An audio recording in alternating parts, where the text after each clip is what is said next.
नमस्ते सबैजनालाई। म चाहिँ आज हजुरहरूलाई MCA को रिरजिस्ट्रेसन फर्म कसरी भर्न सकिन्छ अनि त्यो फर्मलाई चाहिँ स्टुडेन्ट लगइनमा चाहिँ कसरी अपलोड गर्न सकिन्छ त्यो सिकाउन गइरहेको छु। त्यसको लागि सबैभन्दा फर्स्टमा चाहिँ हजुरहरू ICA को वेबसाइट ica.edu.np मा जानुहोस्। त्यसमा गइसकेपछि हजुरहरूलाई चाहिँ यस्तो एउटा होम पेज ओपन भएको देखिन्छ। त्यसको चाहिँ स्टुडेन्ट जोनभित्र क्लिक गर्नुहोस्। स्टुडेन्ट जोनमा क्लिक गरिसकेर अलिकति स्क्रोल गर्नुभयो भने देख्न सक्नुहुन्छ लेफ्ट साइडपट्टि स्टुडेन्ट मेनुभित्र चाहिँ डाउनलोड एक्जाम एन्ड रिरजिस्ट्रेसन फर्म भन्ने अप्सन छ। त्यसमा क्लिक गर्नुहोस्। त्यसमा क्लिक गरेर फेरि अलिकति स्क्रोल गर्नुभयो भने हजुरहरूलाई चाहिँ प्रोग्राम वाइज चाहिँ रिरजिस्ट्रेसन फर्म राखेको देख्न सकिन्छ। हजुरहरू सिधै 9 नम्बरमा गएर MCA एन्ड MCA न्यू रिरजिस्ट्रेसन फर्ममा क्लिक गर्नुहोस्।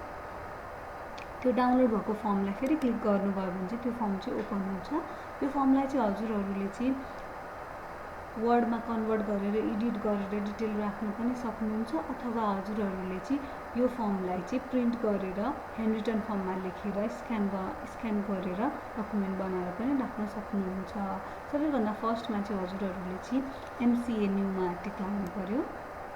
त्यसपछि हजुरहरूले कुन सेसनमा चाहिँ रिरजिस्ट्रेसन गर्दै हुन्छ त्यो सेसनमा टिक लाएर, सपोज जुलाईमा गर्दै हुनुहुन्छ भने जुलाईमा टिक लाउनुहोस्। अनि कुन सेसनमा गर्दै हुनुहुन्छ 2023 हो भने 2023 लेखिदिनुहोस्। युनिभर्सिटीले प्रोभाइड गरेको 9 डिजिटको इनरोलमेन्ट नम्बर चाहिँ 1 नम्बरमा लेख्नुपर्ने हुन्छ। त्यसपछि हजुरहरूको प्रोग्राम कोड चाहिँ MCA हुन्छ। अनि OSCPI कोडमा चाहिँ हजुरहरूले चाहिँ 9602 लेख्नुपर्ने हुन्छ। त्यसपछि हजुरहरूको नेम चाहिँ क्यापिटल लेटरमा लेखिदिनु पर्ने हुन्छ। हजुरहरूले एडमिसन गर्दाखेरि प्रोभाइड गरेको एड्रेस चाहिँ यसमा लेखिदिनुपर्छ। डिटेल्स अफ फी रेमिटेन्स भन्ने अप्सनमा चाहिँ केही पनि गर्नु पर्दैन, यसलाई ब्ल्याङ्कै छोडिदिनुहोस्। त्यसपछि 7 नम्बरमा भएको हजुरहरूको MCA/MCA न्यू प्रोग्राममा चाहिँ MCA न्यूमा टिक गरिदिनुहोस्। अनि हजुरहरूले चाहिँ कुन सेमिस्टरको चाहिँ रिरजिस्ट्रेसन गर्दै हुन्छ त्यो सेमिस्टरमा टिक लगाइदिनुहोस्। यदि सेकेन्ड सेमिस्टरमा गर्दै हुन्छ भने सेकेन्ड मुनिको बक्समा चाहिँ टिक लगाइदिनुहोस्।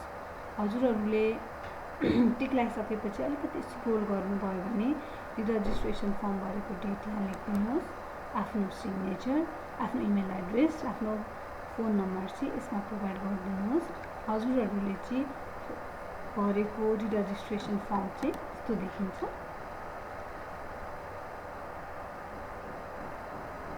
अब यो फर्मलाई चाहिँ स्टुडेन्ट लगइनमा अपलोड गर्नको लागि चाहिँ हजुरहरू फेरि ब्याक टु ICA को होम पेजमा जानुपर्ने हुन्छ। त्यसमा चाहिँ हजुरहरूले देख्न सक्नुहुन्छ अब स्टुडेन्ट मेनुभित्रको चाहिँ डाउनलोड एक्जाम रिरजिस्ट्रेसन फर्म भन्ने अप्सनमा जानुभयो। अब चाहिँ स्टुडेन्ट लगइनभित्र चाहिँ साइन इन विथ गुगल भन्ने अप्सनमा क्लिक गर्नुहोस्। त्यसमा चाहिँ हजुरहरूले प्रोभाइड गरेको इमेल एड्रेसमा क्लिक गर्नुहोस्। त्यसपछि एउटा होम पेज ओपन हुन्छ। त्यो होम पेजमा स्क्रोल गरेर लेफ्ट साइडपट्टि एक्सटर्नल लिङ्कभित्र हजुरहरूले देख्न सक्नुहुन्छ अपलोड रिरजिस्ट्रेसन फर्म, त्यसमा क्लिक गर्नुहोस्। त्यसपछि अलिकति स्क्रोल गर्नुभयो भने देख्न सक्नुहुन्छ अघिको हजुरहरूले रिरजिस्ट्रेसन फर्मलाई चाहिँ कुनै एउटा डकुमेन्ट बनाएर चाहिँ डेस्कटपमा चाहिँ राख्नुपर्ने हुन्छ। त्यो फर्मलाई चाहिँ चुज गर्नुहोस्। यो अपलोड स्क्यान कपी अफ रिरजिस्ट्रेसन फर्ममा चाहिँ यहाँ चुज गर्नुहोस्। त्यो फाइललाई अपलोड गरिदिनुहोस्। त्यसपछि कुन सेसनमा चाहिँ रिरजिस्ट्रेसन गर्दै हुन्छ त्यो सेसनमा क्लिक गरिदिनुहोस्। अनि हजुरहरूले यो चुज पेमेन्ट मेथडभित्र देख्न सक्नुहुन्छ 3टा अप्सन आउँछ।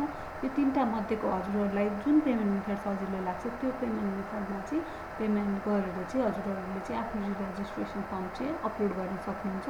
म चाहिँ यो भिडियोमा चाहिँ हजुरहरूलाई ब्याङ्क भाउचरबाट चाहिँ कसरी पेमेन्ट गर्न सकिन्छ त्यो बताउँछु। यसमा क्लिक गर्नुहोस्।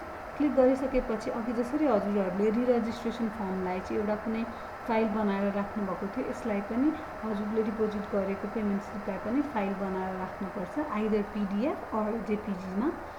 त्यसलाई अपलोड गरिदिनुहोस्। त्यसपछि हजुरले कुन ब्याङ्कबाट चाहिँ डिपोजिट गर्नुभएको छ अमाउन्ट त्यो ब्याङ्कको नाम लेखिदिनुहोस्। कति हजुरले चाहिँ सेकेन्ड अथवा जुनै सेमिस्टरको पेमेन्ट गर्दै हुन्छ त्यो सेमिस्टरको फी लेखिदिनुहोस्। अनि कुन डेटमा चाहिँ हजुरहरूले डिपोजिट गर्नुभयो त्यो डेट लेखिदिनुहोस्। त्यो डेट, डे अनि त्यसपछि मन्थ लेखेर चाहिँ त्यो फर्मलाई चाहिँ सबमिट गरिदिनुहोस्। यदि हजुरहरूको फर्म यसरी सबमिट भनेर भन्यो भने सक्सेसफुल्ली सबमिट हुन्छ, भएन भने फर्स्टको प्रोसेस सुरु